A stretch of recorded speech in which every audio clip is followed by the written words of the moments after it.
दोस्तों, आज हम उन सभी एग्जाम के लिए हिंदी की शुरुआत कर रहे हैं जिनमें हिंदी आपका महत्वपूर्ण भूमिका निभाती है और हिंदी के दम पर ही आप सिलेक्शन लेने की ताकत रखते हो। आपने यूपी पुलिस के एग्जाम की तैयारी करनी है, यूपीएसआई की तैयारी करनी है, एसएससी जीडी की तैयारी करनी है, यूपी पीसीएस की तैयारी करनी है या वो और अन्य एग्जाम जिनमें हिंदी आती है। आज हम हिंदी की शुरुआत कर रहे हैं और हम पूरी हिंदी आपका कंप्लीट करेंगे और ये बैच बिल्कुल आपका फ्री है। रोज आपको क्लास दी जाएगी और हिंदी के साथ साथ आपको जीएस की तैयारी भी करवाई जाएगी। बस आपको हमारे चैनल को ज्यादा से ज्यादा शेयर और क्या करना है, आपका सब्सक्राइब आपका करना है। देखो, जब हम हिंदी की बात करते हैं तो हमारे दिमाग में सबसे पहला सवाल यह आता है कि आखिर हिंदी है क्या। तो आप सभी जानते हैं कि हिंदी कुछ और नहीं बल्कि एक प्रकार की क्या है, आपका भाषा। और भाषा की अगर मैं बात आपका करना चाहूं तो भाषा शब्द जो है आपका संस्कृत के किससे बना हुआ है, आपका भास। और इस भास की अगर मैं बात करना चाहूं, इसका मतलब क्या होता है कि किसी को अपने विचार बताना, किसी को अपनी बात बोलना।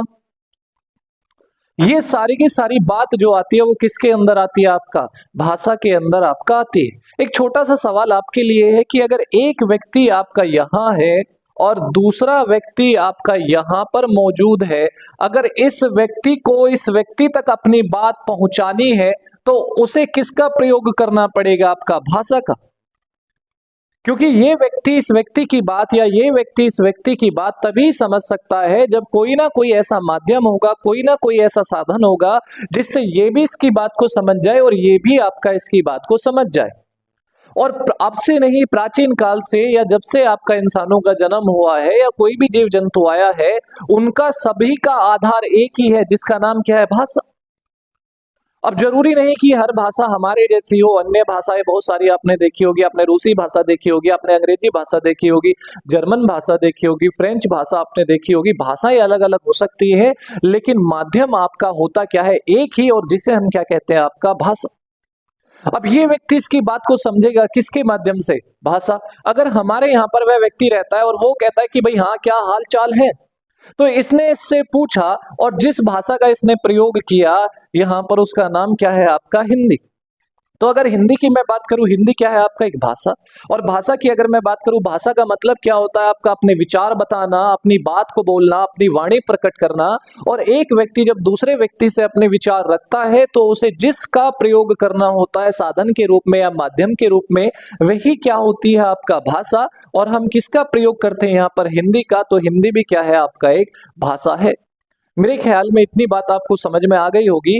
लेकिन यहाँ पर अगर मैं आपका प्रकार की बात करना चाहूँ हिंदी भाषा में, तो हिंदी भाषा में भी आपके 3 प्रकार हो सकते हैं या किसी भी भाषा में। अगर यहाँ पर प्रकार की बात मैं आपका करना चाहूं तो प्रकार क्या हो सकते हैं भाई, भाषा कितने प्रकार की आपका हो सकती है, भाषा के प्रकार कितने हो सकते हैं, आपका 3। अगर 3 प्रकारों की मैं बात करूं तो उसमें कौन से हो सकते हैं भाई, एक कौन सी भाषा हो सकती है, आपका मौखिक।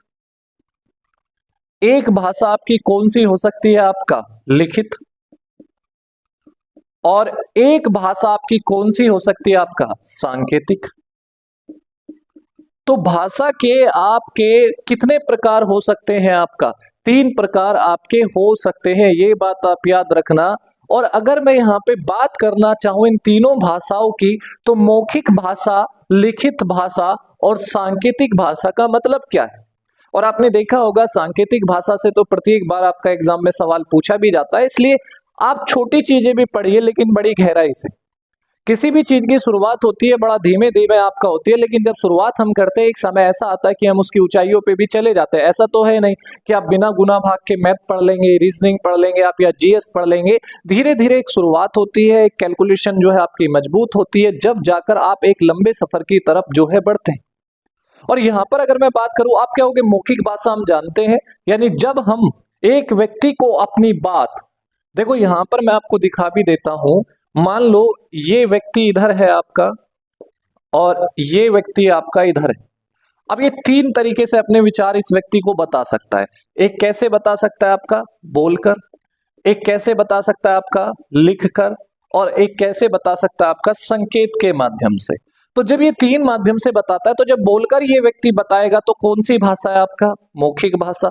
जब लिखकर बताएगा तो कौन सी भाषा है, आपका लिखित भाषा। और जब यही व्यक्ति आपका संकेतों के माध्यम से आपका बताएगा तो वह कौन सी भाषा है? आपका सांकेतिक भाषा।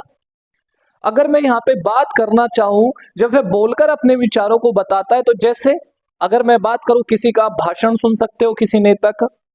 जब मैं आपको पढ़ा रहा हूं, तो जब मैं आपको पढ़ा रहा हूं, अध्यापक पढ़ा रहा है, तो कहने का मतलब ये है कि अगर मैं यहाँ पे बात करूं, तो अध्यापक जब पढ़ा रहा है तो कैसे पढ़ा रहा है? वो बोलकर आपका पढ़ा रहा है। आप टीवी सुन रहे हो, आप रेडियो सुन रहे हो, तो ये सारी की सारी जो बातें आती है वो किसके अंदर आती है? आपका मौखिक भाषा। लेकिन पुराना जमाना था, पहले बोलकर अपने विचार नहीं बताते थे लोग। जब किसी को प्यार का इजहार करना होता था तो बड़ी शर्म आती थी, और उस शर्म से छुटकारा पाने का एक ही आधार था कि किसी को पत्र लिख कर देते, प्रेम पत्र। तो जो अगर बात करते हैं हम, अगर लिखने की बात करते हैं लिखित भाषा की, तो इसमें क्या आ सकते हैं? आपके पत्र आ सकते हैं, आपकी पुस्तक आ सकती है, आपके समाचार पत्र किस में आएंगे? लिखित भाषा में।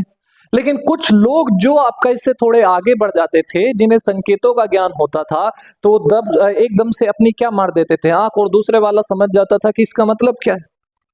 आप अगर दोस्त पड़े होंगे तो कोई आपसे झूठ बुलवाना चाहता था तो आप आंख मार देते थे, किसी के उंगली मार देते थे।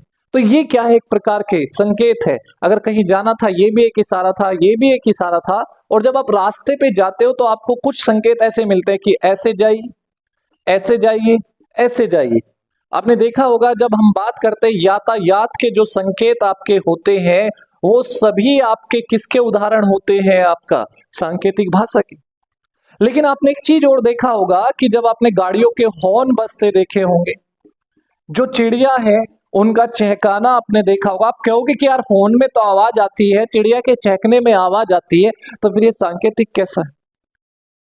आवाज आना ही जरूरी नहीं है, आवाज आके आपका एक भाषा का होना भी जरूरी है। भाई, जब आप भाषा की प्रयोग करोगे तो उसका एक अर्थ भी निकलना आपका जरूरी है। और जब आप यहाँ पे हॉर्न बजाओगे तो उसका कोई अर्थ निकल के नहीं आ रहा है। चिड़िया चहक रही है, उसका कोई अर्थ निकल के नहीं आ रहा है। बस वो अगर सुबह चहकते तो हमें एक संकेत मिल गया कि क्या हो गई आपका सुबह। अगर आपका हॉर्न बजता है तो हमें एक संकेत मिल गया कि हमें यहाँ से थोड़ा हट जाना है, या तो दाई ओर हो जाना है, या आपका बाई ओर हो जाना है। यहाँ इन इशारों से, यातायात के जो इशारे हैं या संकेत है, इनसे हमें ये इशारा मिलता है कि या तो आपको इधर जाना है, या सीधे जाना है, या आपका इधर जाना है। तो भाषा एक साधन है जिसके कितने प्रकार है? आपका 3। एक कौन सा है? मौखिक भाषा। एक कौन सा है? लिखित भाषा। एक कौन सा है? आपका सांकेतिक भाषा। अगर आप इनमें देखना चाहे तो सबसे आसान भाषा कौन सी होती है? मौखिक। सबसे कठिन कौन सी होती है? सांकेतिक भाषा, क्योंकि हर कोई हर किसी का इशारा नहीं समझता। समझ में आ रहा है? कभी कभी आंख मारने पे पिटाई भी हो जाती। तो ये बात आपको बहुत ज्यादा ध्यान से आपका समझनी पड़ेगी। तो ये बात मैंने आपको बताई। दूसरी बात, एक देखो, भाषा है, भाषा कोई पेट में सीख के नहीं आता। एक एग्जाम में क्वेश्चन आता है कि भाषा अर्जित संपत्ति है या जन्मजात।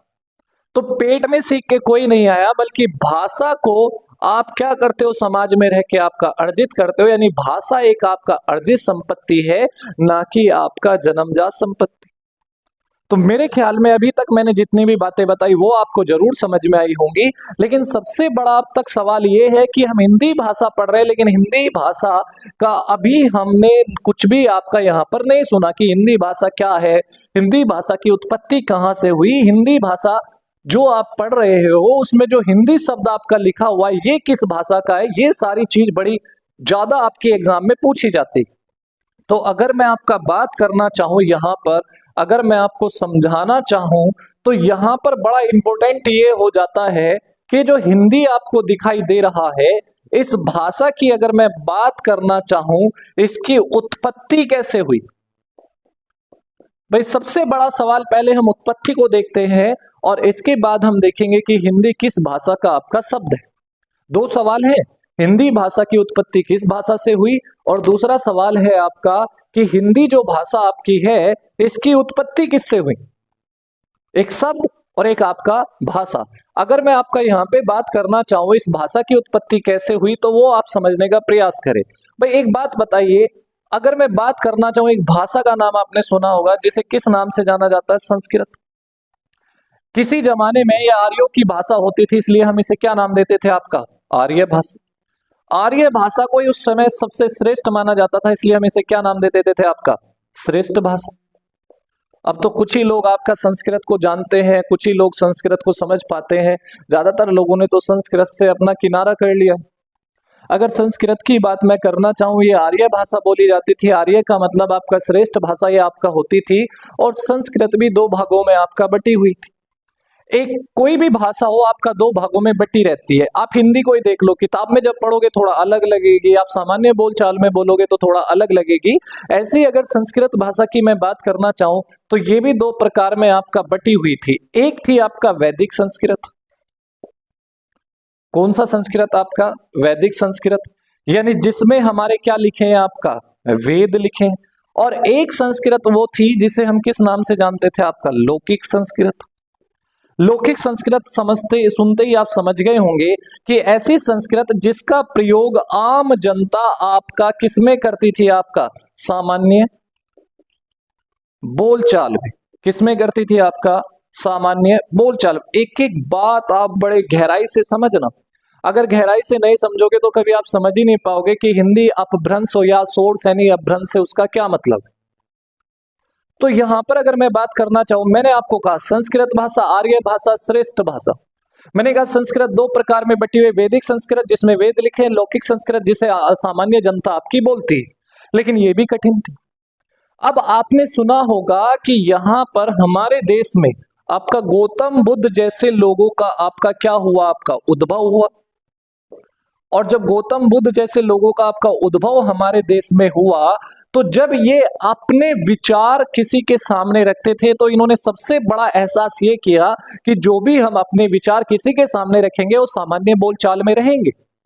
अब ये लोग इसको भी जो है थोड़ा कठिन मानते थे। जो बिल्कुल गरीब लोगों की भाषा थी वो और भी ज्यादा खराब संस्कृत थी, और भी ज्यादा टूटी फूटी संस्कृत थी। अब ये शुरुआत में तो बड़े बड़े लोगों को तो अपने भाषण देंगे नहीं, और दूसरी बात है जो ब्राह्मण लोग हैं जो संस्कृत को बोलते थे वो इन्हें एक्सेप्ट करेंगे नहीं, क्योंकि ये तो अलग विचारधारा की बात करें, अलग धर्म की आपकी विचारधारा की बात कर रहे हैं, बहुत तो एक अलग धर्म बनेगा आगे जाके।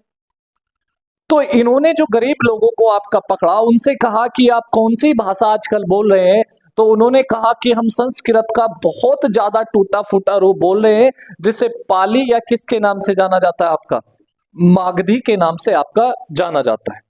चाहे आप पाली कह लो, चाहे आप क्या कह सकते हो उसे, आपका मागधी भी आपका कह सकते हो। तो इन्होंने अपने विचार किस में रखे? आपका पाली। तो पाली कुछ और नहीं बल्कि संस्कृत का जो आम संस्कृत थी उसका ही टूटा फूटा और बिगड़ा हुआ रूप है। इनके कुछ समय बाद आपका कौन आया? आपका महावीर स्वामी। और महावीर जी ने कहा कि चलो पाली तो यार इसकी हो गई, क्या हमारे यहाँ पर और भी ज्यादा कोई ऐसी भाषा है जो और भी ज्यादा टूटी फूटी है और ज्यादा सामान्य है, यानी आम नागरिकों को और आसानी से समझ में आ सकती है। तो इनके सामने एक भाषा निकल के आई जिसका नाम क्या है? आपका प्राकृत। यानी प्राकृत भी कुछ और नहीं बल्कि संस्कृत का ही क्या है? आपका टूटा फूटा रूप। इसके कुछ समय बाद लोगों ने देखा कि कुछ लोग पाली बोलने लगे, कुछ प्राकृत बोलने लगे, और कुछ लोग ऐसे रहे जो पाली और प्राकृत को आपस में मिलाकर बोलने लगे और उसमें भी अंतर पैदा कर दी। जैसे आप देखते हो कि हिंदी में भी हम क्या बोल देते हैं? आपका अंग्रेजी बोल देते हैं, हिंदी में हम क्या बोल देते हैं? संस्कृत। यानी बहुत सारी भाषाओं का क्या बन जाता है? मिश्रण। ऐसे यहां पर हुआ। और जब आपका पाली और प्लस आपका प्राकृत भाषा की अगर मैं बात करना चाहूं, इनमें भी जब आपका क्या होने लगी? टूट फूट होने लगी। इनमें भी क्या आने लगा? आपका दरार आने लगी। तो इसी को एक नाम दिया गया, और जिसे हम किस नाम से जानते हैं? आपका अपभ्रंश। अगर आप मेरे साथ ज्योग्राफी पढ़े होंगे तो मैंने आपको भ्रंश का मतलब जरूर बताया होगा। जब किसी चट्टान में दरार आ जाती है, जब कोई चट्टान टूट जाती है तनाव बल के कारण, तो उसे भ्रंश कहते हैं, और उससे बनने वाली गड्ढे या घाटी को क्या कहते हैं? आपका भ्रंश घाटी कहते हैं। अब जब ये टूट फूट, ये दरार आपका किस भाषा में आ रही है? पाली प्लस प्राकृत में, तो हमने इसे क्या बोला? आपका अपभ्रंश बोला। और इसका प्रयोग करने वाले भी जो सबसे ज्यादा थे उनका नाम था कवि स्वयंभू। और अपभ्रंश का एक अन्य नाम भी है, इससे जाना जाता है आपका अवहट नाम से भी। तो अवहट कह लो, अपभ्रंश कह लो, बात आपका एक ही है। लेकिन अगर मैं आपका बात बताना चाहूं यहाँ पे कि ये जो अपभ्रंश आपका यहाँ पे आप देख रहे, इस अपभ्रंश में जब टूट फूट हुई तो इससे बनी आपका सोर सैनी अपभ्रंश। कौन सी अपभ्रंश? सोर सैनी। और ये जो सोर सैनी अपभ्रंश है यही किसका रूप है? आपका हिंदी। यानी हिंदी की अगर उत्पत्ति की मैं बात करना चाहूं तो किससे हुई? संस्कृत भाषा से। लेकिन अगर आप वर्तमान हिंदी की बात करें तो किससे उत्पत्ति हुई? आपका सोर सैनी अपभ्रंश से। लेकिन कमाल की बात तो यह है कि इसमें भी अंतर है, इसमें भी आपका अंतर है। अगर आप बात बोलो हिंदी की तो हिंदी भी आपका दो है, एक कौन सा है आपका पश्चिमी हिंदी और एक कौन सा है आपका पूर्वी हिंदी। तो जो पूर्वी हिंदी है वो किसका रूप है आपका अर्ध मागधी का, और जो पश्चिमी हिंदी है ये रूप किसका है आपका शोर सैनी आपका अपभ्रंश का। ये भी बात आपको याद रखनी है, यानी जो पश्चिमी हिंदी बोली जाती है वो शोर सैनी अपभ्रंश है और जो पूर्वी हिंदी बोली जाती है वो आपका अर्धमागधी है। ये बात आपको प्रत्येक स्थिति में याद रखनी है। मैंने कहा कि यहाँ पर हिंदी भाषा संस्कृत से बनी, संस्कृत दो प्रकार के वैदिक और लौकिक। लौकिक जो आम जनता बोलती है और कभी भी जो कठिन भाषा होती है वो आगे नहीं बढ़ती, जो कि आपका वैदिक संस्कृत। ये फिर पाली में टूटी, पाली से प्राकृत में टूटी, पाली और प्राकृत आपस में टूटे तो क्या बने आपका अपभ्रंश यानी अवहट, और अपभ्रंश भी टूटा तो किस में बदला शोर सैनी, और शोर सैनी किसका रूप है हिंदी का। लेकिन पूर्वी हिंदी अर्धमागधी और पश्चिमी हिंदी शोर सैनी अपभ्रंश से मिलकर बनी हुई। हम क्लास में लिखाया भी करेंगे, आपके साथ बने भी रहेंगे। बस आपसे हाथ जोड़कर एक प्रार्थना है कि हमारी क्लास को ज्यादा से ज्यादा शेयर करिए, आपका चैनल को सब्सक्राइब करिए और हमारे चैनल को आगे बढ़ाइए ताकि हमें एक मोटिवेशन मिले। डिजिटल बोर्ड ना सही, व्हाइट बोर्ड तो है, कंटेंट आपका फोकस रखना चाहिए। अब एक बात आप ही मुझे बताइए, अगर डिजिटल बोर्ड है तो व्यक्ति भी तो रोबोट होना चाहिए। रोबोट तक आत्महत्या कर रहे हैं। दक्षिण कोरिया में आपने देखा होगा, साउथ कोरिया में एक रोबोट ने आत्महत्या कर ली। तो रोबोट में भी फीलिंग्स आने लगी है, ये बात आप याद रखना। और जितना रोबोटिक चीजें बढ़ेंगी, आर्टिफिशियल इंटेलिजेंस बढ़ेगा, उतनी समस्या है। एक समय ऐसा आएगा कि हम डिजिटल बोर्ड भी ले लेंगे, लेकिन अभी के लिए बस आप कंटेंट पे याद रखिए और बात को आगे बढ़ाते रहिए और चैनल को ज्यादा से ज्यादा शेयर करिए ताकि हम लोग आपके साथ बने रहें। तो आज के लिए इतना ही, बाकी पढ़ेंगे कल।